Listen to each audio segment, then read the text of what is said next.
दोस्तों, मेरी मम्मी ने कहा कि आज तुम्हें जीडीए ऑफिस जाना है। वहाँ पे हमारा कोई काम है जो बहुत दिनों से अटका हुआ है और मैं देखती हूँ क्या तुम उस काम को सही करवा पाते हो वहाँ पे जाके।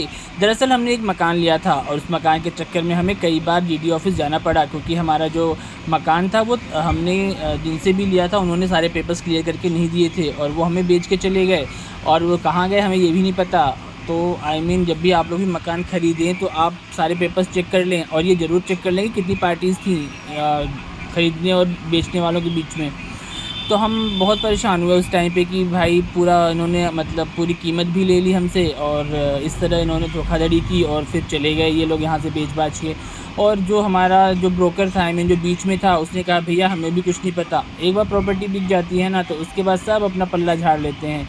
जिसने बिकवाई उसने अपना पैसा ले लिया, जिसका था उसने पैसा ले लिया और फंसता कौन है? जिसने ख़रीदा है। प्रॉपर्टीज़ ख़रीदने के चक्कर में ना बहुत सारे लोग तो बर्बाद ही हो जाते हैं, क्योंकि उन्हें बाद में पता चलता है कि ये तो विवादित प्रॉपर्टी है। ये जो प्रॉपर्टी थी ये मेरे पापा ने ख़रीदी है और ये हमने इसलिए ली क्योंकि इसके बगल में जस्ट हमारा मकान है। अगर हम इसको ले लेते तो हमारा एरिया ज़्यादा हो जाता। तो शायद इन अंकल ने उसी का फ़ायदा उठा के हमें ये बेचा। उनको लग रहा था कि हमारी मजबूरी है तो हम इसे ज़रूर लेंगे, और हुआ भी ऐसा। हम बहुत खुश थे कि अंकल हमें बेच रहे हैं और उन्होंने हमें बेचा तो सही, लेकिन जब फिर कागज़ों की बारी आई तो उसमें कुछ न कुछ कमियां निकलती चली गईं और तब तक वो हमें बेच चुके थे और वहाँ से जा चुके थे, क्योंकि वो किसी सरकारी ऑफिस में काम करते थे तो वो रिटायर हो गए और रिटायरमेंट के बाद उन्हें जाना पड़ा। बस हमें इतना पता था कि वो पूर्वांचल से थे। पूर्वांचल तो बहुत बड़ा है, वो पूर्वांचल में किस जगह से थे ये हमें नहीं पता, क्योंकि हमारी उनकी बातचीत तो अच्छी थी लेकिन हमने कभी उनके पर्सनल उसमें स्पेस में दखल देने की कोशिश नहीं की। जैसे लोग कहते हैं ना आप कहाँ से हो, क्या है, कैसे है, तो ये सब हमने कभी भी नहीं किया था। रहते तो ये हमारे जस्ट पीछे ही थे। तो वही है ना, हम अपने से हमें लगा कि क्या पता इन्हें बुरा लग जाए, ऐसे हमने कभी इनसे नहीं पूछा था। हाँ, हमें इतना ज़रूर पता था कि ये पूर्वांचल से हैं और ये रेलवे में किसी डिपार्टमेंट में काम करते थे तो वहाँ से वो रिटायर हुए।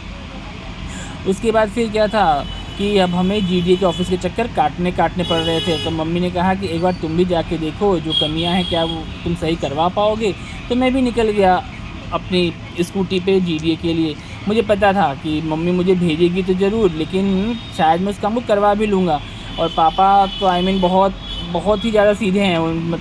उनको कोई भी कुछ भी बोल देगा तो वो मान जाते हैं, लेकिन मैं तो ऐसा नहीं हूँ। मैं तो जाके पूछूँगा कि आखिर इसमें दिक्कत क्या है और ये सही क्यों नहीं हो रहा है।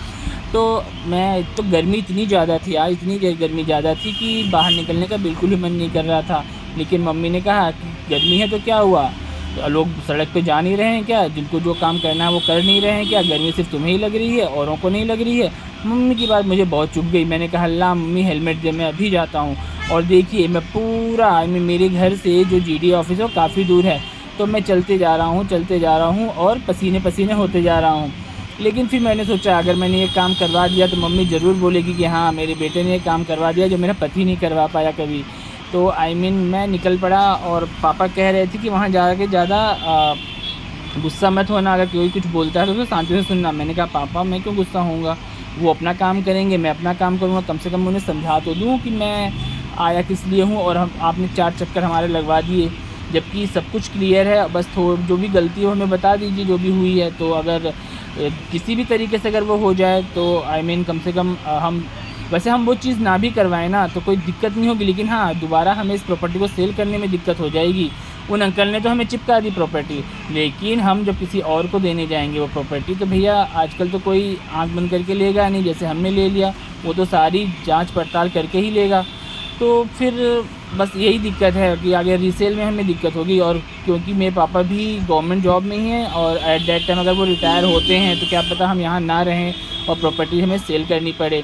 तो इसलिए मम्मी ने कहा था कि वैसे तो कोई दिक्कत नहीं आएगी, लेकिन जब हम इस प्रॉपर्टी को सेल करने की कोशिश करेंगे ना तब ये दिक्कत तो आनी ही आनी, क्योंकि जो लेगा वो तो पूछेगा ही कि ये क्या है।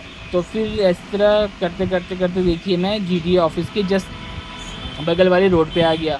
जीडीए में गाड़ी वाड़ी खड़ी करने की भी इतनी सुविधा नहीं है, तो फिर मैंने सोचा कि बगल वाली जो मार्केट है वहाँ पे किसी शॉप के सामने उनसे पूछ के मैं अपनी स्कूटी खड़ी कर देता हूँ और यहाँ से फिर मैं पैदल जाता हूँ।